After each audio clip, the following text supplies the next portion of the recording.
Buenos días. Primero explicarles por qué estoy haciendo este tema. Es porque desde el año pasado estoy trabajando en el programa PRICE de Concepción, que es el programa de reparación y atención integral en salud para personas que sufrieron represión política entre el año 73 y el año 90 en Chile.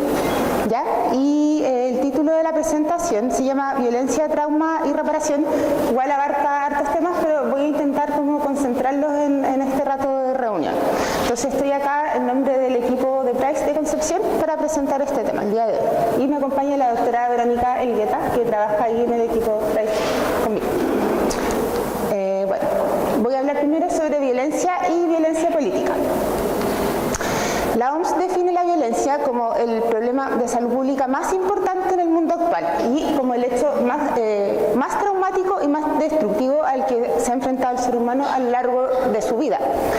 La psicología en general se ha valido para evaluar estas experiencias de instrumentos que se inspiran en un concepto de trauma centrado en experiencia individual y en el que suelen estar ausentes dos consideraciones que se hacen imprescindibles: que la experiencia traumática derivada de la violencia tiene siempre antecedentes, que son generalmente relacionados con el contexto sociohistórico, y que además esta experiencia suele ser un hecho compartido que destruye redes y relaciones sociales, introduciendo rigidez y desconfianza en la vida y destruyendo lazos y vínculos interpersonales y comunitarios que a la vez harán que esta situación traumática trascienda, digamos, el tiempo, no sea solamente como un hecho puntual.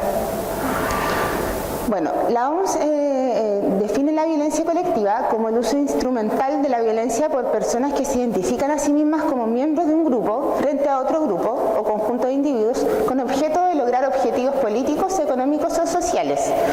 Y también define factores de riesgo para que se produzca esta violencia colectiva, que pueden ser de tipo político, como ausencia de procesos democráticos o desigualdad de poder, pueden ser de tipo económico, como desigualdad económica y de distribución de recursos, o sociales y de la comunidad, como desigualdad grupal, fanatismo basado en características étnicas, nacionales o religión, y demográficas, como cambios demográficos rápidos. A su vez, la violencia colectiva, de acuerdo a los motivos que ésta pueda tener de fondo, puede tomar distintas formas, como guerras, terrorismo y conflictos armados dentro de los estados, genocidio, represión u otras violaciones a los derechos humanos. La violencia colectiva puede tomar como apellido, de acuerdo a sus objetivos y motivos, violencia política, social o económica. Y el tema que nos convoca hoy día es la violencia política, que corresponde a un tipo de violencia colectiva que tiene objetivos vinculados con la obtención del poder o de la supremacía.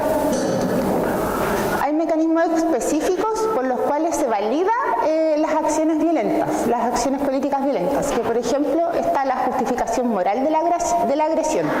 Quiere decir que la agresión está justificada porque es para restablecer el orden social que ha sido alterado, el distanciamiento psicológico de los victimarios y de las víctimas, y la deslegitimación del enemigo, o sea, el exogrupo es deshumanizado, o sea, el grupo al cual se agrede empieza a tomar características ya no humanas, o sea, es como un ente perverso, qué sé yo. Y la desindividuación de los agresores, que ellos están cumpliendo con su deber, por lo tanto la violencia está justificada. La violencia política. La represión política desde el Estado implica una violencia masiva y planificada como estrategia entonces de control social con el fin de neutralizar a opositores políticos. Y las consecuencias de estas se expresan tanto en los afectados directos, pero también algo muy importante que es que se expresan en el resto también de la sociedad. O sea, afecta a toda la sociedad, obviamente en distintos grados según el nivel socioeconómico, según su participación política en la sociedad. Ahora, tiene características súper específicas este tipo de violencia, que es la intencionalidad, su masividad, su severidad y su permanencia en el tiempo. En el caso de Chile fueron 17 años, y esto la transforma en una situación traumática extrema, lo que la diferencia de otras situaciones traumáticas. Ahora, específicamente en Chile, este periodo, entonces, como mencionaba, fue del 73 al 90. Y bueno, la primera vez que se validó esta violencia política fue el año 90 al retorno a la democracia con Patricio Aylwin en la Comisión Nacional de Verdad y Reconciliación del año 1990, que tuvo como objetivo identificar los crímenes ocurridos entre el 11 de septiembre del 73 y el 11 de marzo del 90, y a su vez recomendar medidas de reparación y reivindicación para las víctimas, medidas legales y administrativas para prevenir estos hechos a futuro. Y este informe dio cuenta de la muerte de 3.500 personas a mano de las Fuerzas Armadas, pero los crímenes o violaciones de los derechos humanos que no tuvieron consecuencias de muerte quedaron al margen de los resultados, o sea, solamente se dedicaron a contabilizar los fallecidos. Posteriormente, el año 2004, en el gobierno de Lagos, se creó la Comisión Nacional sobre Prisión Política o Tortura, que tenía esta vez como objetivo determinar quiénes fueron las personas que sufrieron privación de libertad y tortura por razones políticas en el periodo comprendido entre el 11 de septiembre del 73 y 1990, y proponer a su vez medidas de reparación. Y el informe que elaboró esta comisión concluyó que más de 35.000 personas fueron torturadas o detenidas por parte de las fuerzas del régimen militar. Y aquí se destaca que hubo 35.000 personas que fueron torturadas, o sea, fueron sometidas a tortura.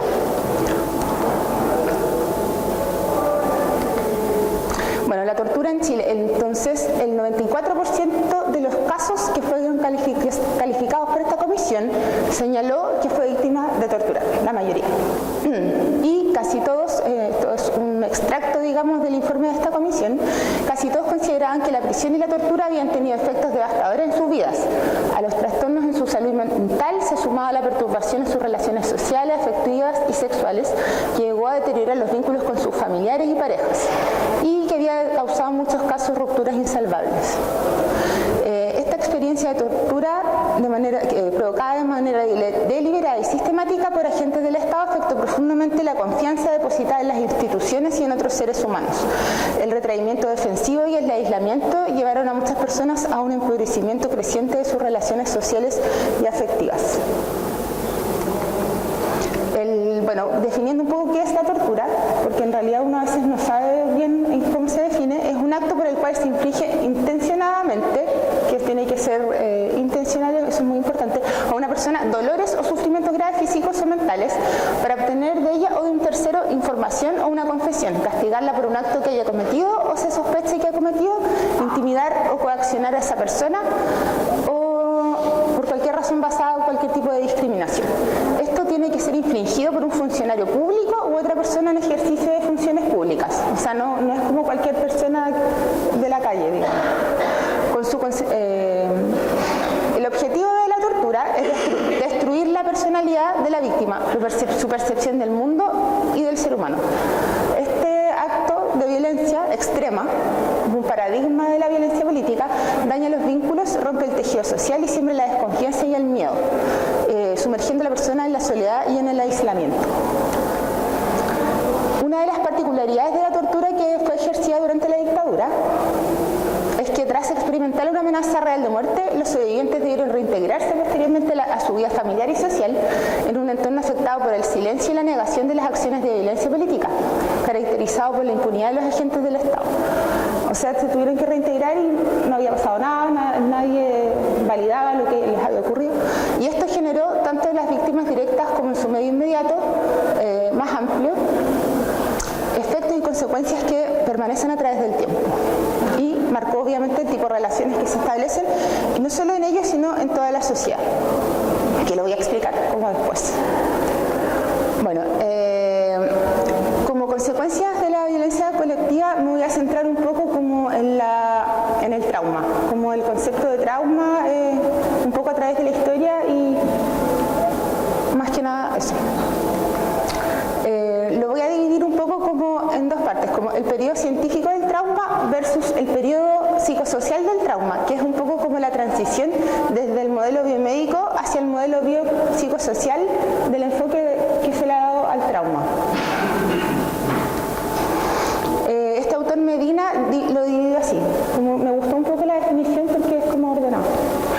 Ya, el primer periodo, que es como el científico técnico del trauma, es a mediados del siglo XIX, que empieza con las aproximaciones al trauma cercanas a lo psicodinámico, que enfocan el origen del trauma en la psiquis interna del sujeto.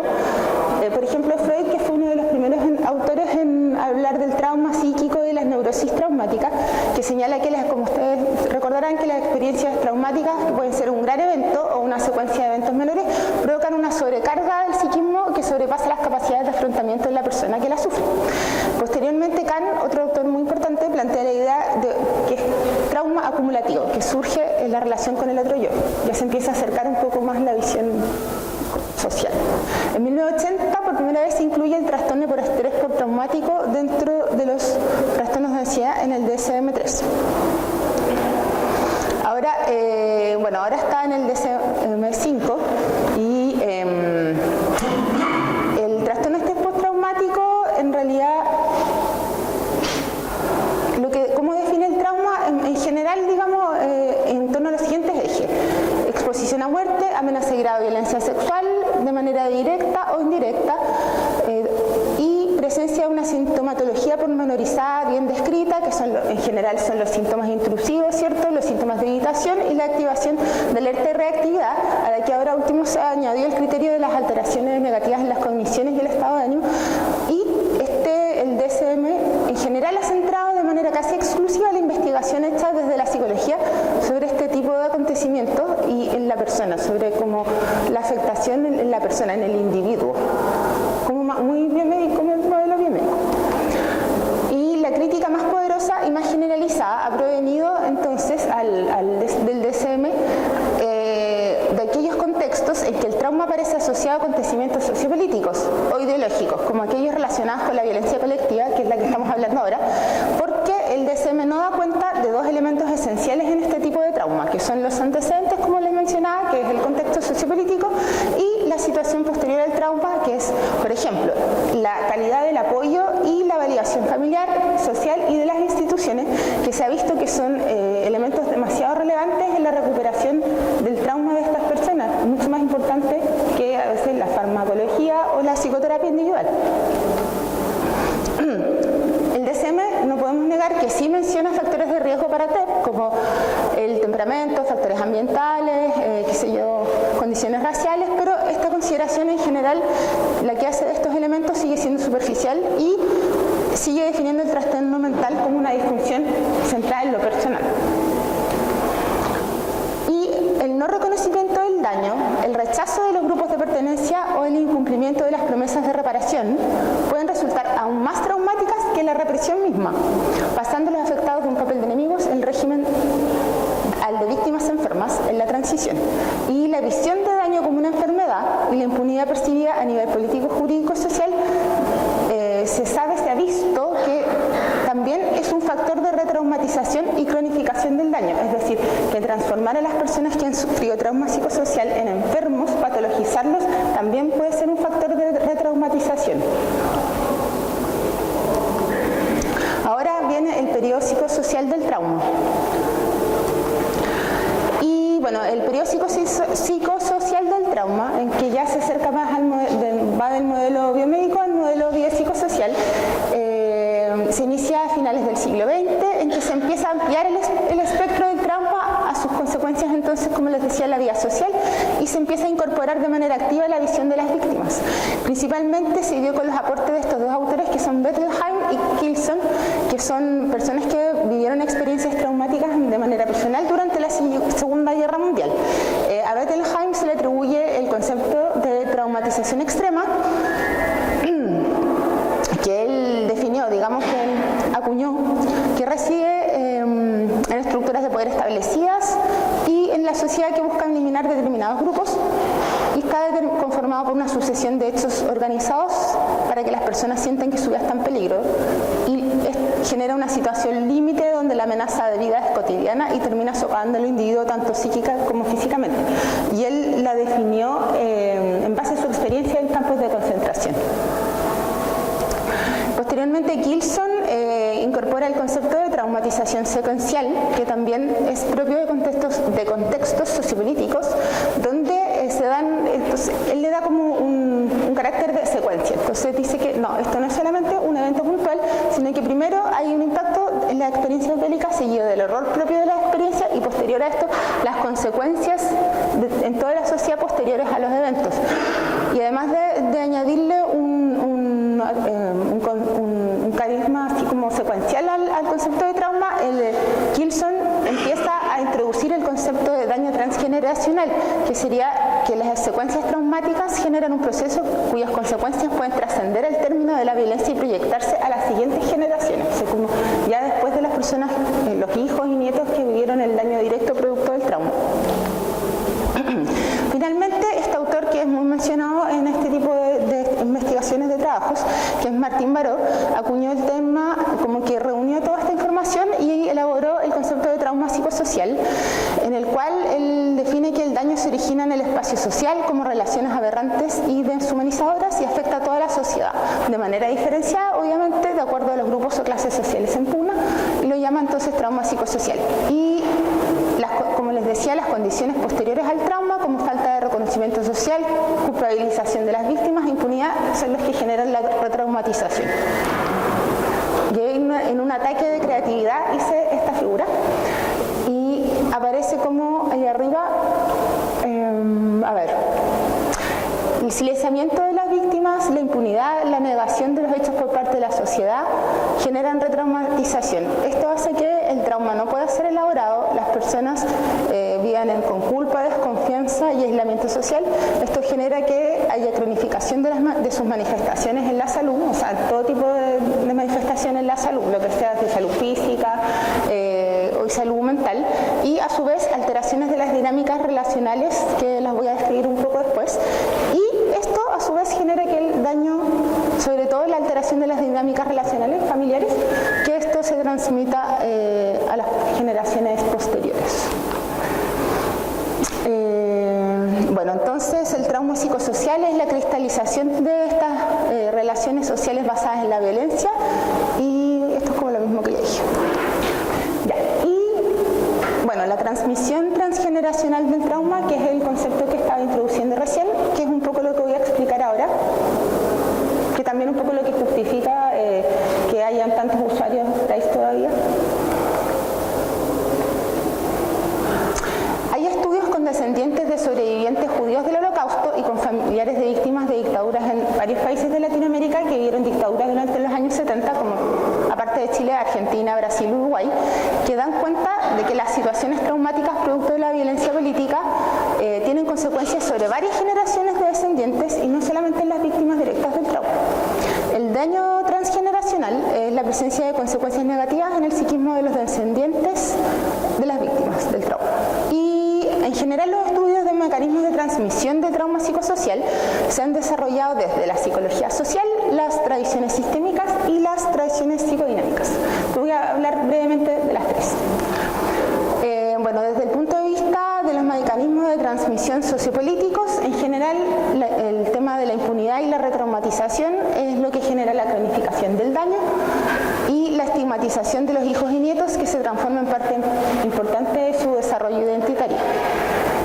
Desde el enfoque psicoanalítico, bueno, Freud, me gustó esta frase: cada individuo se divide entre dos necesidades, ser uno mismo su propio fin y ser el eslabón de una cadena a la que se está sujeto sin la participación de su voluntad.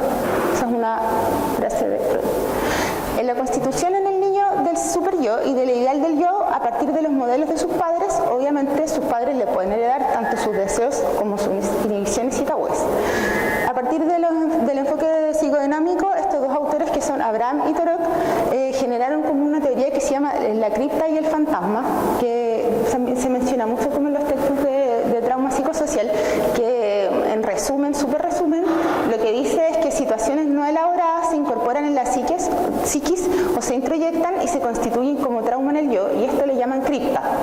Y esto determina en los descendientes o en el inconsciente del hijo un fantasma psíquico. O sea, como lo que no se menciona por parte del padre, de los padres, queda también, se genera como lo dicen como lo innombrable, lo nombran como lo innombrable y lo indecible. Ahora, esto es como un poco más abstracto, pero lo que es más operacionalizable es la transmisión del trauma, es el enfoque sistémico, que también se usa mucho para medir transmisión transgeneracional.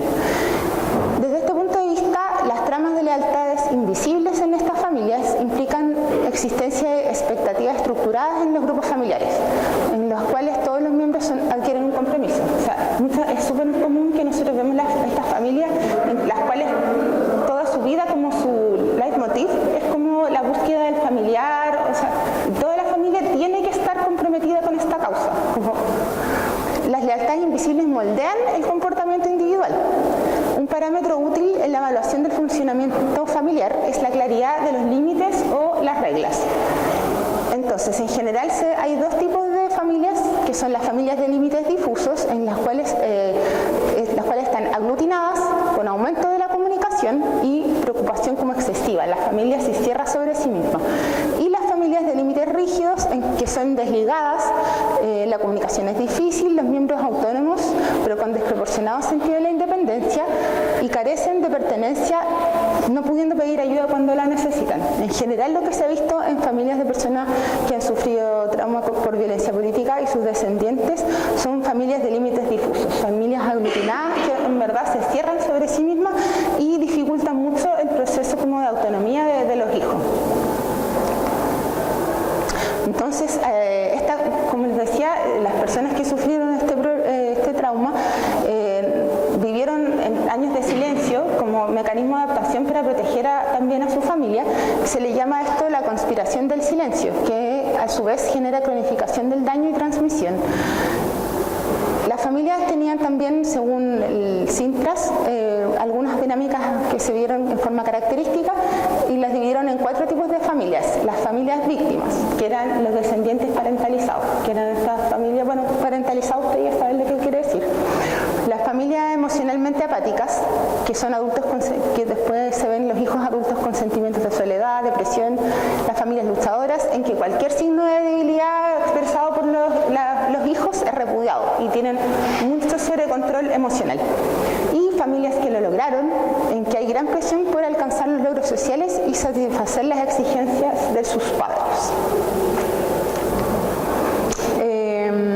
Bueno, entonces, como les decía, hay estudios en familias sobrevivientes del Holocausto en que se ha visto que estas familias presentan más frecuentemente el modelo de familias aglutinadas con características de familias parentales de sobreprotección y límites poco claros. Y entonces en estas familias se dificulta el desarrollo emocional de los hijos y su separación de los padres.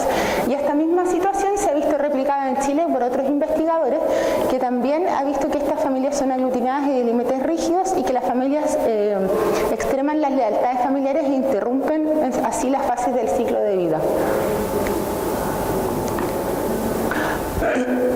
Entonces, se ha observado 3 hallazgos principales en la segunda generación o hijos de las víctimas, que son dificultades en la disponibilidad emocional de los padres, patrones problemáticos de comunicación y sobreinvolucramiento en la vida de los hijos. El Instituto Latinoamericano de Derechos Humanos y Salud Mental, ILAS, dedicados a la atención de víctimas, en general define que el trauma de las víctimas de persecución política, entonces, un poco reafirma lo mismo anterior, dificulta el proceso de individuación y formación de la identidad de los hijos, y que los hijos de familias afectadas siguen siendo confrontados a una serie de mandatos y expectativas legados que impactan directamente a la realización de sus proyectos de vida.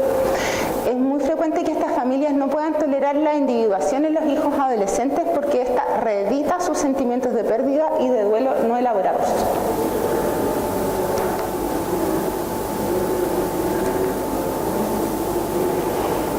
Bueno, las implicancias terapéuticas que tiene la transmisión transgeneracional del trauma.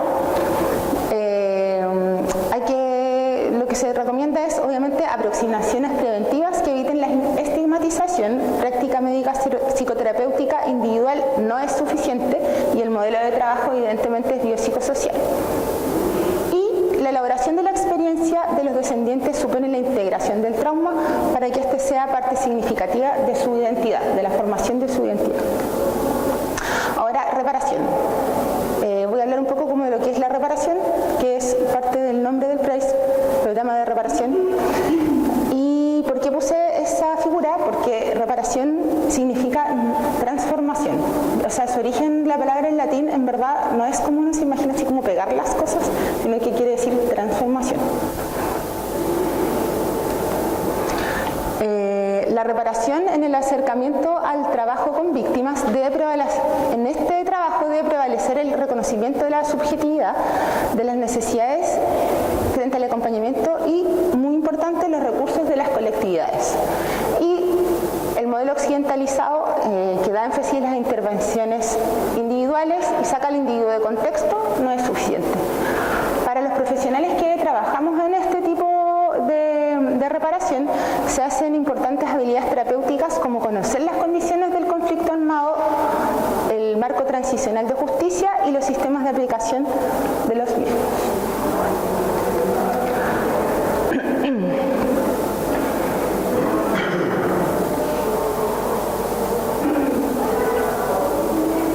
Bueno, como ya les mencionaba un poco como en la crítica al DSM-4, en general varias investigaciones en el ámbito psicosocial mencionan que las personas tienden a sobrepatologizar el sufrimiento humano e ignoran otras dimensiones políticas, dándole un matiz medicalizado.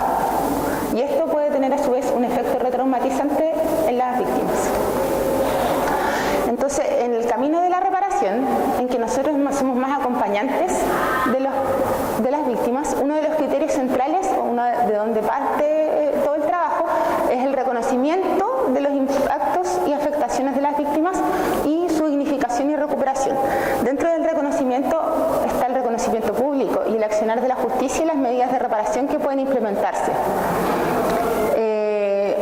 Mecanismos o actos públicos para hacer aparecer la voluntad y la prueba de que el Estado reconoce esas violaciones puede facilitar el proceso de recuperación.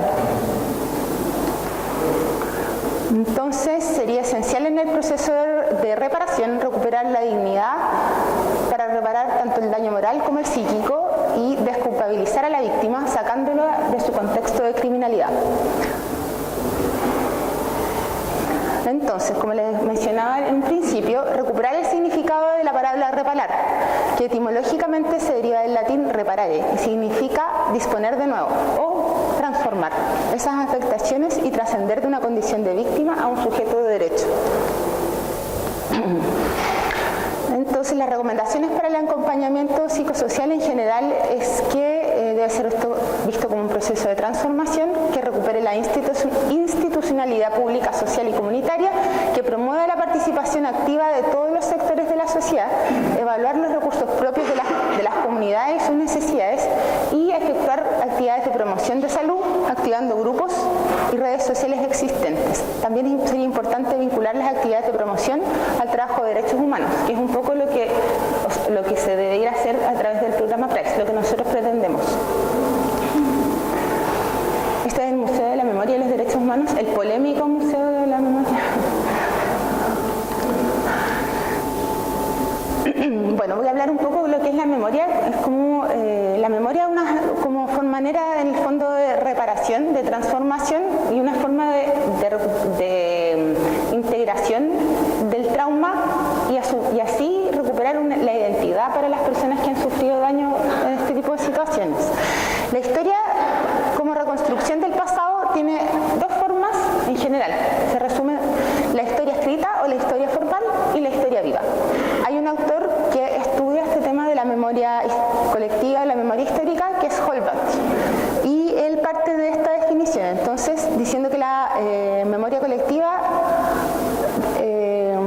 es importante en la reconstrucción del pasado que hacen las personas y genera el concepto de memoria colectiva para definir el contenido de los recuerdos de un grupo determinado o conglomerado de personas con un vínculo en común en torno a una determinada experiencia. Y para otorgar un grado de estabilidad a los recuerdos de un grupo se necesita un espacio físico común que recuerde su pasado. La memoria histórica es relevante para la visión que tiene la sociedad de sí misma, de su pasado y para su proyección hacia el futuro. En síntesis, para la construcción de una identidad grupal y nacional, que a veces se dice que carecemos mucho de eso en Chile. El estudio de este pasado vivido es posible teniendo acceso al testimonio vivo de las personas que experimentaron los distintos acontecimientos y que son quienes le atribuyen significado y relevancia. En el programa PRAIS, de hecho, se hace una ruta de la memoria en la cual se recorren sitios de memoria histórica que después se las voy a mencionar, voy a mostrar un par de fotos. No hay mucho rato más, no se preocupen.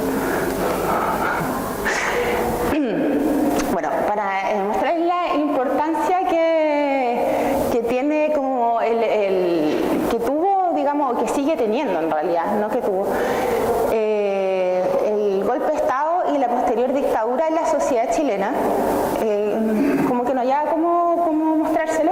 Entonces encontré este estudio internacional SEBIN, que precisamente es súper local, porque es un estudio internacional, pero que como parte del estudio se realizó también una muestra en 6 municipios de Gran Concepción entre enero y marzo del 2009, con 623 casos que se distribuyeron en grupos etarios de 20 a 24, 35 a 39, 50 a 54, 65 a 69, 78, etc. Y a estas personas se les entrevistaba y se les proponía una pregunta. La pregunta era: consideremos los grandes eventos o cambios que se produjeron en el país y el mundo durante el transcurso de su vida. ¿Cuáles fueron los que más lo golpearon o marcaron? Y las personas tenían que mencionar como máximo 4 eventos, y ahí ellos les mencionan como CHS o cambios sociohistóricos, que son los acontecimientos más mencionados mayoritariamente por las personas de las Cortes. Y bueno, no se ve nada, pero igual yo les voy a decir que en el fondo las personas mencionaban más, obviamente en las Cortes, por ejemplo, ahí aparece, esta es la Corte de mayor edad, ¿ya? Y el 65% menciona golpe de Estado 1973, dictadura. Y en segundo lugar, catástrofes, 50%. Tercer lugar, Segunda Guerra Mundial, 18%. Después la Corte de 65 a 69, golpe del 73, dictadura, en un 72%. En segundo lugar, catástrofes, 36%. Unidad Popular, 18%. Después va para atrás, 50 a 54.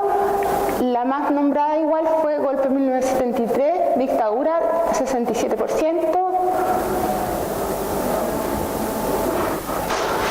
De 35 a 39, vuelta a la democracia. Ya hay como una diferencia generacional, porque ahí tiene relación, pero ya las personas mencionan la vuelta a la democracia como lo más mencionado.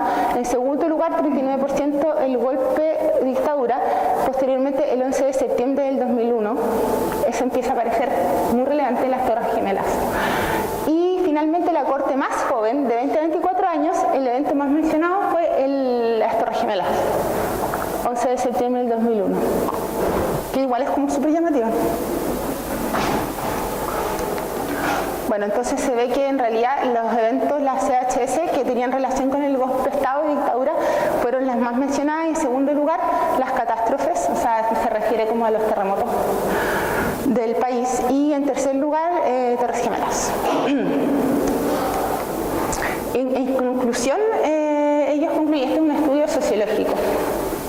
Existen memorias nacionales que impactaron la sociedad chilena de manera transversal, y hay 2 memorias históricas, obviamente muy distintas entre sí, que son el golpe de Estado y la dictadura, y otra las catástrofes. Y lo que también ellos destacan es que en la Corte más joven empiezan a aparecer eventos internacionales, que son como por ejemplo las Torres Gemelas, la elección de Obama en ese tiempo, porque es del 2009, y esta memoria lo llaman estos autores memoria con rastros de mundialización, una memoria así más millennial. Bueno, la memoria. Esta también es del Museo de la Memoria, esta foto. Diversas actividades destinadas a mantener viva la memoria de las víctimas, como la creación de museos y monumentos, y otras como el cambio de nombre de los espacios públicos, son convertidos en parte importante de las medidas de justicia transicional en la mayoría de los países del mundo. Tipos o esferas de la memoria son desde el Estado, como legislación, sitios de memoria, conmemoración de días, marcación de sitios, museos, y desde las asociaciones, material informativo, grupos de presión o acciones reivindicativas. Bueno, ahora, finalmente, para terminar la presentación, les voy a hablar un poco del programa PRICE, que es de parte del que vengo a hacer esta presentación, que es el programa de reparación y atención integral en salud y derechos humanos, que es una política implementada por el Ministerio de Salud. Es una de las medidas de reparación para las personas y familias que fueron afectadas por la represión política ejercida por el Estado del 73 al 1990. Y bueno, su sustento ético-legal fueron las recomendaciones de la Comisión Nacional de Verdad y Reconciliación que les mencioné, y las distintas leyes de reparación desde el 92 a la fecha. Comienza el año 1992, se formalizó. Nosotros tenemos una población usuaria que son personas que han sufrido detención con desaparición, ejecución política, prisión política, tortura, exoneración, exilio, relegación, clandestinidad y también se incluyen trabajadores en derechos humanos con a lo menos 10 años consecutivos durante la dictadura. No solamente están los casos índices, sino como también que fueron las personas que fueron sometidas directamente a la situación represiva o bien se incluyen las generaciones de hijos y afectados que también incluyen el grupo familiar. O sea, están el afectado directo, que es el grupo familiar que vivía con el caso índice al momento de ocurrir la situación represiva, pero también incluyen los beneficiarios, que es el grupo familiar actual que no estaba presente al momento de ocurrir la situación represiva, pero que según lo que ya les mencionaba podría estar afectado por lo que les mencionaba el daño transgeneracional. Bueno, la población al año 2015 se registraba un total de 27.952 inscritos, distribuidos principalmente el 40% en Concepción, 23% Coronel y así San Pedro, Chihuayante, Lota, Hualqui, Florida.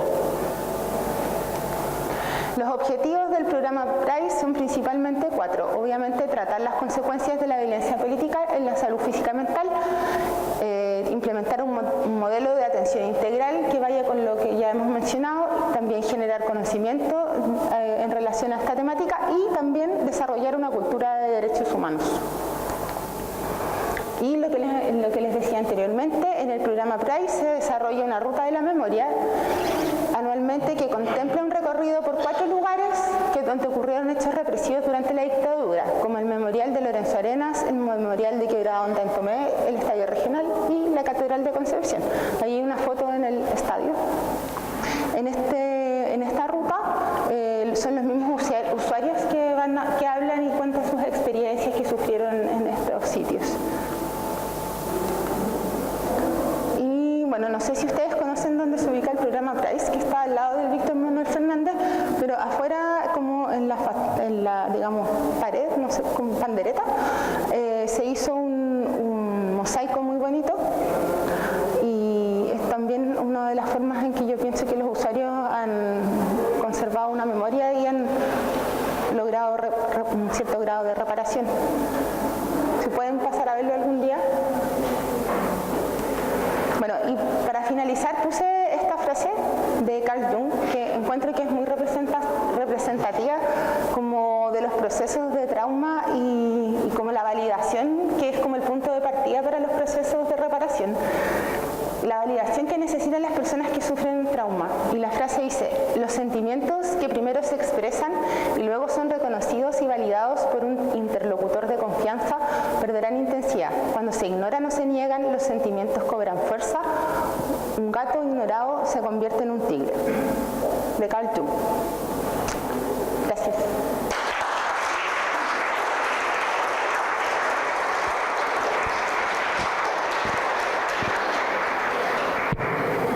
Muy bien, muchas gracias por la presentación. Tenemos tiempo para consultas, comentarios.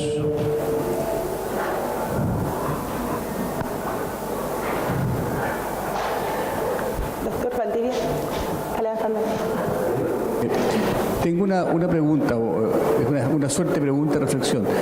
Yo recuerdo que hacia la primera mitad de los años 90, la sensación que había era que el nivel de uso de los programas PRICE, no sé si en Concepción específicamente, pero a lo largo del país, era bastante escaso, que muy poca gente consultaba los programas y que, sin embargo, aparentemente hubo un cambio después de la detención del general Pinochet en Londres y que eso generó un aumento del uso de los programas PRICE por los beneficiarios. Yo recuerdo que en la primera mitad de los 90 incluso estaba pensando en reconvertir los programas PRICE en programas de maltrato o en programas de manejo de drogas u otros porque el nivel de uso, no sé si en Concepción se vivió esa misma experiencia, un poco cuál es la reflexión en torno a eso. No, pero yo creo que se ajusta. Hola, lo que pasa es que yo no sé si la detención de Pinochet, pero sí se notó un cambio significativo cuando fueron las comisiones de verdad de prisión política y tortura. En 2004, 2005, cuando las personas empezaron a hacer sus relatos de tortura, de procesos traumáticos, hubo un aumento explosivo de las atenciones de principalmente personas que vivieron tortura y que, como decía Alejandra, durante muchos años se privatizó el daño y no recibieron asistencia de ningún dispositivo.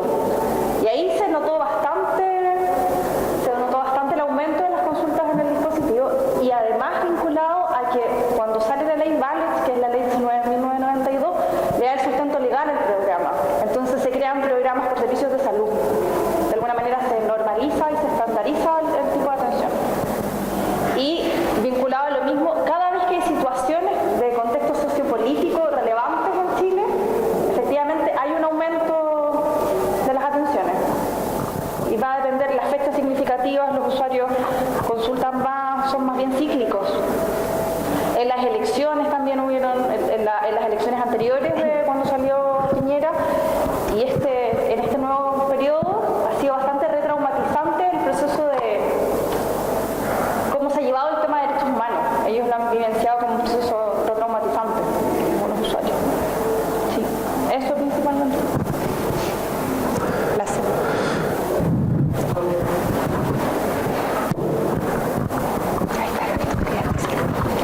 Hola, buenos días. Muchas gracias por la presentación, un tema que a pesar de los años aún continúa bastante abierto. Y bueno, ¿cómo se podría vincular los procesos de memoria con la traumatización? Ya como un tema como para reflexionar y preguntar, porque por una parte se plantea que el trauma no es un hecho individual, la violencia tampoco, un hecho que compromete al resto de la sociedad, generando relaciones de temor, miedo y desconfianza. Por lo tanto, uno puede plantear que la reparación, si bien por una parte requiere de un apoyo individual, terapéutico, también debe pensarse en un contexto más amplio. Por una parte del reconocimiento de la verdad y por otro lado la justicia, que todavía está bastante al debe. Entonces, como alternativa, como lo de verdad y justicia se ha demorado y probablemente nunca va a resolverse eso en su totalidad, ¿cuál es la importancia del rescate de las memorias como evidencia permanente? Y en particular también los lugares de memoria, que es lo que también menciona la doctora Olmo. Hola, buen día. Yo creo que hay dos pilares ahí. Uno que tiene que ver con el proceso individual traumático, que efectivamente hacer memoria de un lugar donde una persona estuvo detenida, poder hacer un relato, tiene un efecto reparador para él y su círculo más cercano, pero el trabajar la memoria tiene un efecto en lo colectivo, en que llamas de psicología social, sobre el proceso de trauma psicosocial que habla Martín Baró. Y en ese contexto, uno de los pilares de la no repetición es el trabajo de la memoria. Se han hecho estudios con los sobrevivientes de Auschwitz, y uno de los pilares del reconocimiento es el trabajo de la memoria, de los sitios, de los relatos. A nosotros nos ha costado bastante de Price validar el tema de trabajo de memoria, porque como somos un dispositivo de salud, muchas veces no se considera como una intervención también el trabajo de memoria, pero por lo menos la postura que viene desde el nivel central del Ministerio en los últimos, yo diría, 4 años, es que uno de los pilares del trabajo tiene que ser el proceso de memoria histórica, desde relatos, sitios de memoria, visitas guiadas. Yo considero desde lo personal y desde el trabajo que es fundamental la memoria para hacer un proceso de reparación. Y los usuarios, si uno les pregunta, nadie se siente reparado, porque el pilar fundamental es la justicia. Entonces, claro, hay un proceso de acompañamiento, como decía Alejandra, de acompañar un proceso para hacerlo más funcional de alguna forma, pero en estricto rigor, por lo menos los estudios que se han hecho en percepción de reparación, no se sienten reparados para nada.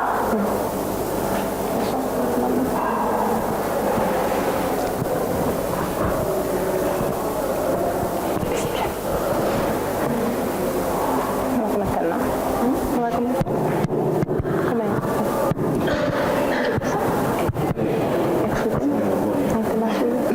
Muchas gracias. Buen día. Quisiera como hacer un alcance, abrir un poquito más el tema de la violencia. Es bastante interesante todo este tema. Se agradece por sobre todo el ejercicio de la memoria. Yo creo que justamente el Price quiere hacer eso, como recordar lo que sucedió para que no vuelva a ocurrir. Aún así, como sociedad somos bastante tercas. Esta violencia sigue ejerciéndose, históricamente por mucho tiempo hacia ustedes como mujeres. Creo que precede a mi edad y a los incluso más longevos de aquí. Ni hablar de la situación del pueblo mapuche. El asunto es qué hacemos con tanta violencia. Eso, dejarlo ahí.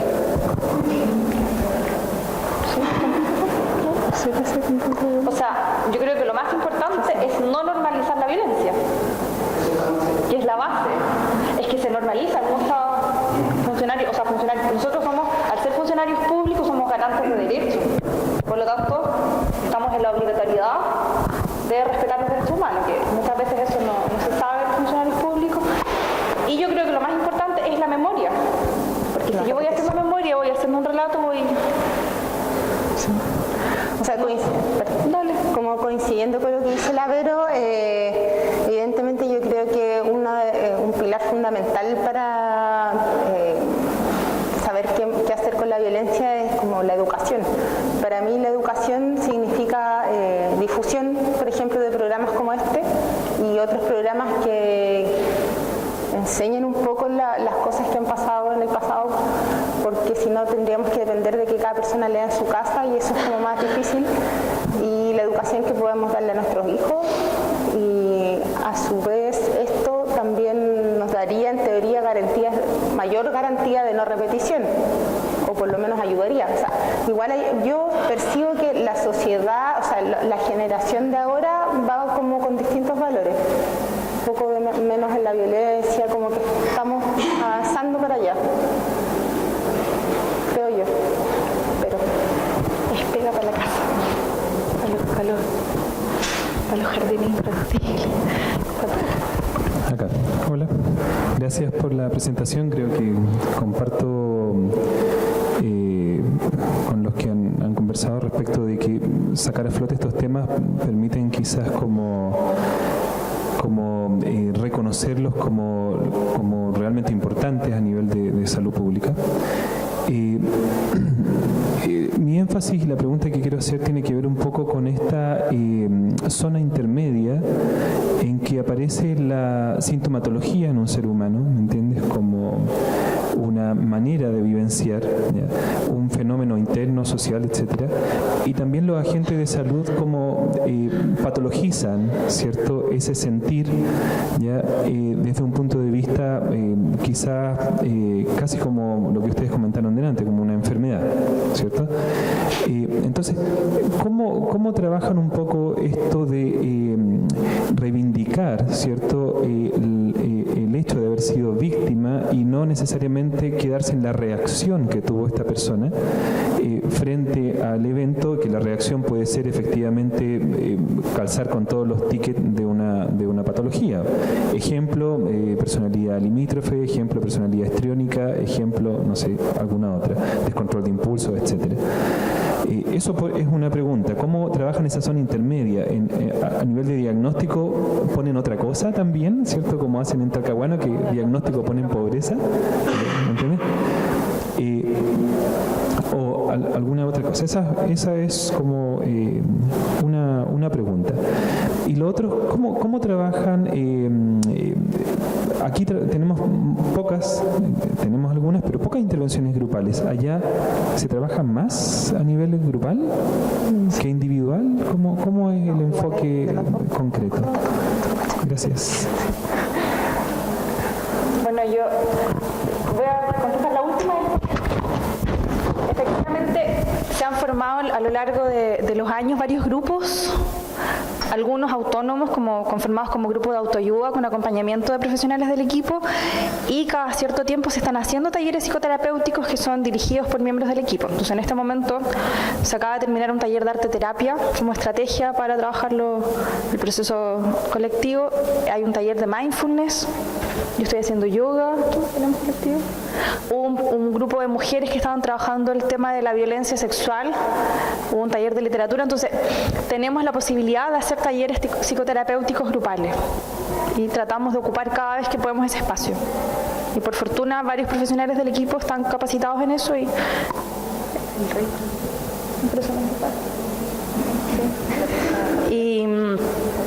sí, hay terapeuta familiar, me dice Lale. Y en relación, yo creo que las personas que vivieron violencia política directamente y han sufrido procesos traumáticos no excluye que efectivamente puedan desarrollar patologías de salud mental. Yo creo que la diferencia es el abordaje y no patologizar. Muchas veces tiene que ver con ya la cancha que se va agarrando en el trabajo. porque efectivamente en pregrado a ningún profesional lo forman en violencia sociopolítica. Entonces, principalmente la entrevista, el trabajo en conjunto con las psicólogas y con los psiquiatras y con los médicos.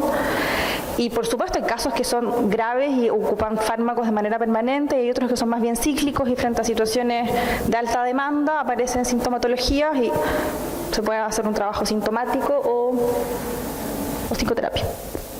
Sí, bueno, y lo otro es que sí, entiendo un poco también a lo que va tu pregunta, o sea, ¿cómo lo hacemos también como con los diagnósticos? También era como esa parte de la pregunta. Y que, por ejemplo, bueno, hay como, a ver, es que es como súper largo, se me ocurren como muchas cosas que contestar, pero ya, tengo que enfocarme en una sola cosa. Ya, lo que pasa es que, por ejemplo, mira, es que hay un tema que es el tema jurídico. Por ejemplo, cuando te piden evaluaciones de daño y yo soy como una psiquiatra y tengo que hacer un informe, generalmente el tema como de la justicia necesita como parámetros objetivos para dimensionar el daño, y generalmente ahí tenemos que utilizar clasificaciones como el DSM, así como la persona lamentablemente ahí hay que operacionalizar. Ahora, en el proceso de acompañamiento y reparación directo con el usuario, lo que uno trata de priorizar no es como diagnosticar, sino que es más el proceso, como más el acompañamiento, o sea, más la validación, o sea, de hecho tenemos como tiempos como un poco más largos de atención de pacientes, como lo decía la Vero, estrategias que son más grupales. Sí, y en relación a lo mismo, como es un programa integral, no solamente hemos visto enfermedades de salud mental. No tengo los datos duros, pero por ejemplo en familiares de detenidos desaparecidos es bastante común enfermedades inmunológicas, artritis reumatoidea, lupus, fibromialgia, síndrome de fatiga crónica. Entonces, yo que soy médico general, a veces podemos, cuando nos piden informes de daño, hacer una evaluación de la mayor vulnerabilidad que estuvo expuesta esta persona por haber sufrido un proceso de estrés psicosocial crónico, y ahí se evalúa caso a caso.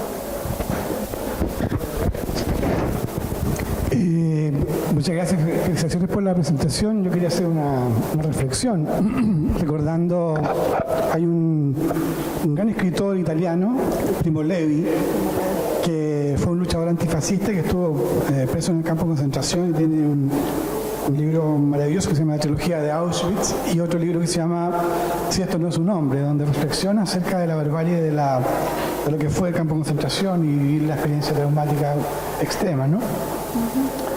Y la paradoja de Primo Levi, que además era científico, era químico, tuvo que ver con la creación de la tabla periódica incluso. Y la paradoja es que después de haber escrito estos libros de un extraordinario humanismo y maravillosos libros, se suicidó. Entonces, respecto a lo que pasó con Primo Levi, el filósofo Tzvetan Todorov, que murió hace un par de años y que hace unos 4 o 5 años atrás estuvo en Santiago en el Museo de la Memoria dando una conferencia, un gran filósofo, escribió un ensayo acerca de lo que fue este parámetro moral de Primo Levi, ¿no? Y esta paradoja al mismo tiempo. Y él habla entonces de la triple vergüenza de Primo Levi en su tesis, planteando que en realidad los sobrevivientes de los campos de concentración, los sobrevivientes de violencia extrema, experimentan la vergüenza, triplemente vergüenza, ¿no? Por una parte, la vergüenza de haber estado confinados en un lugar de barbarie, donde al mismo tiempo lo que se hizo fue intentar destruirles al mismo tiempo su humanidad.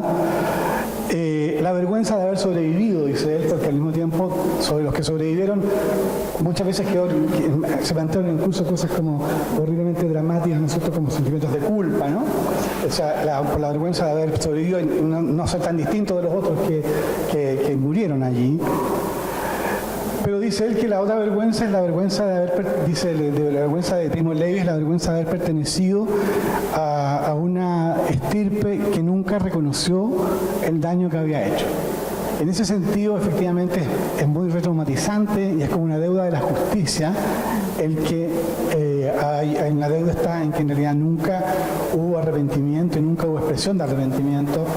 Y entonces también el hecho de valorizar específicamente eso como una especie de acto heroico, el no reconocer, es también un proceso permanente de traumatización, digamos. En realidad, esta paradoja en que la gente, incluso después de haberse vivido traumas tan extremos, se suicida, también es una realidad que hemos tenido en nuestro país, ¿no? En fin, desde los padres de Carlos Berger, el esposo de Carmen Gelsen, que siendo sobreviviente de los campos de concentración, cuando su hijo Carlos Berger es desaparecido por caravana de la muerte, los dos padres se suicidaron en Chile.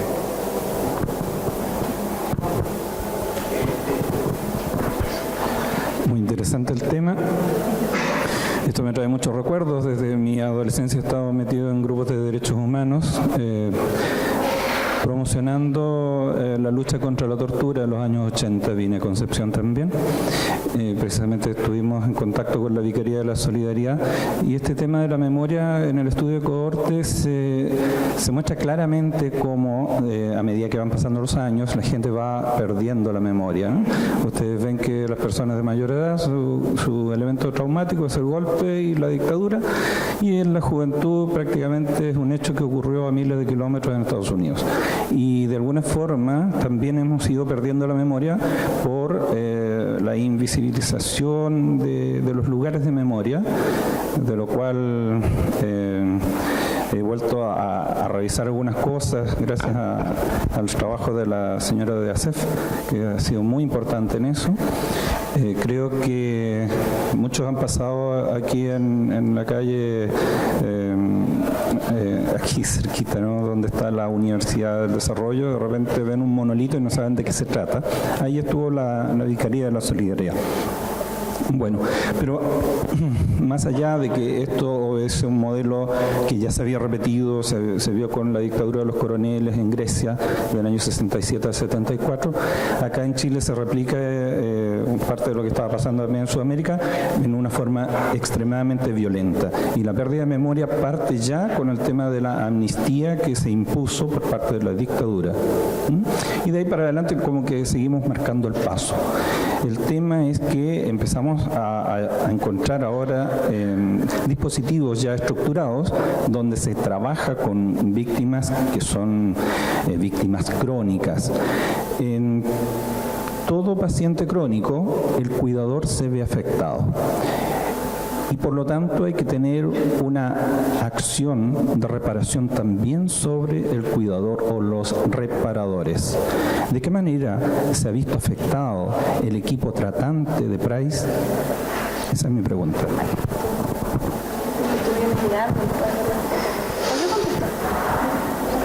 No, yo creo que buena y que importante pregunta. Yo pienso que así como los usuarios han sido altamente estigmatizados, al equipo le pasa un poco lo mismo. Y yo hablo desde la experiencia personal y familiar también. Lamentablemente no existe muchas veces el entendimiento del conflicto en su magnitud. Entonces se trata de asimilar a un dispositivo de salud mental cuando al fondo hay un componente sociopolítico que es el que aglutina a los usuarios. Y yo pienso que nosotros estamos al debe efectivamente en el tema autocuidado. Y eso se ve desde la sobrecarga laboral, desde la normalización a lo mejor de la violencia internamente, de que años anteriores cuando se creó el programa había supervisión con profesionales externos que ahora ya no lo tenemos. O sea, efectivamente se genera trauma vicario, le llaman algunos. Y ahí yo creo que lo vamos trabajando cada uno en lo personal, autocuidado. Algunos han podido hacer procesos psicoterapéuticos de forma personal ahí. Principalmente vamos al debe con eso. Bueno, de lo que yo he podido observar, como yo soy una observante como un poco todavía externa, como llegué el año pasado, a mí lo primero que me dijeron cuando yo entré a trabajar ahí, la doctora Kagan me dijo, ten cuidado porque este es un equipo súper complicado.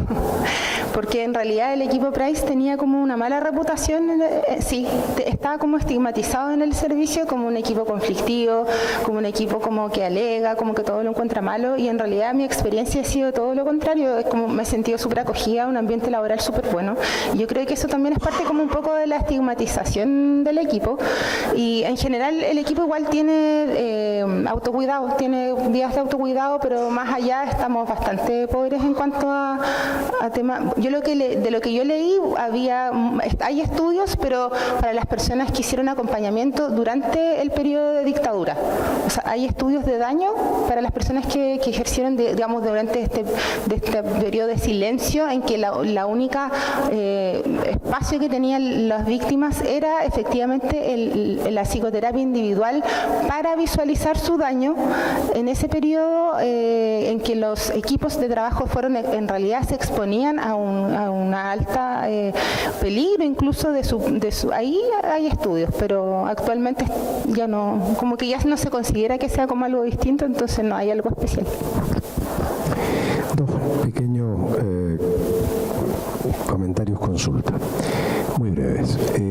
A comienzos de los 90, en instituciones como Sintra y otros, tuvimos la oportunidad de discutir el qué se hacía y cómo se hacía.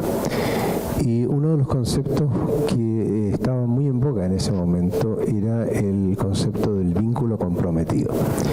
Y había tanto usuarios como supuestos intervinientes o terapeutas que descalificaban como no hábiles o no adecuados terapeutas o intervinientes aquellos que no habían sido víctimas de los procesos de detención y tortura. ¿Cuál ha sido la experiencia después de 30 años? Lo voy a contestar yo porque llevo más tiempo, pero en realidad... Bueno, efectivamente Elizabeth Lira acuña el término de vínculo comprometido, que ella considera que es fundamental para poder hacer un proceso de entendimiento y acompañamiento, tener un grado de vinculación. Yo considero, ya esta es una respuesta personal, que la baso en mi experiencia y en lo que conozco el programa, que es necesario un vínculo no político partidista, pero sí un entendimiento del proceso en el cual se gestó la violencia, porque eso permite hacer un abordaje y poder observar otras líneas que quizás si no existen no se va a hacer. Pero las experiencias nos han mostrado que efectivamente el grado de compromiso tiene que ver con la calidad profesional. Muchas veces el profesional que llegue, si está comprometido con su trabajo y con hacer un buen trabajo, va a ir desarrollando un vínculo con la temática. Sí. Yo no creo que sea necesario que los funcionarios sean parte del proceso de sobreviviente, porque si no, no tendríamos profesionales en el equipo, pero sí un entendimiento del proceso. Yo creo que ese es más fundamental. Que exista que hay que estudiar cuando uno llega. Toca leer mucho a Primo Levi, a Bernstein. No sé qué. Pienso lo mismo. El segundo, viendo los resultados de las investigaciones hechas, y no solo en Concepción, sino que en situaciones parecidas en el mundo, y cómo esto evoluciona a través del tiempo, y entendiendo, por cierto, que hay un rol social de este trabajo de la memoria, en el sentido de que tenemos que ser capaces de decir esto no volverá a ocurrir. A nivel individual, a nivel personal, estas rutas de la memoria y todas las actividades asociadas no estarán sino manteniendo el trauma vivo en aquellas personas que sufren. Lo que pasa, yo soy la que organiza las rutas, por supuesto. Se eligen personas que efectivamente están en condiciones de poder hacer un relato. Ya no se eligen muy cuidadosamente y se hace por eso el proceso de acompañamiento. Efectivamente, hacer un relato en primera persona de María Acevedo, que es la hija de Sebastián Acevedo, que se inmoló en la catedral, se conecta y se contacta con sus emociones de dolor, pero ella lo entiende como que es parte del proceso y habitualmente lo conversamos y está todo bien. Hemos visto que el impacto de un relato en primera persona es mucho más importante que el relato de un tercero o leerlo, ¿ya? Y efectivamente el relato tiene un efecto terapéutico también si está bien construido. Sí, quiero decir algo yo en relación a eso. Yo lo veo más como resignificar, darle un significado diferente a los lugares. ¿Por qué? Porque obviamente las personas que hacen la ruta, ellos se ofrecen, no es que nosotros los obligamos, y los lugares que para ellos antes tuvieron un significado dramático, ahora se transforman en lugares en los cuales, por ejemplo, hay alumnos y hay personas a los cuales ellos les están enseñando.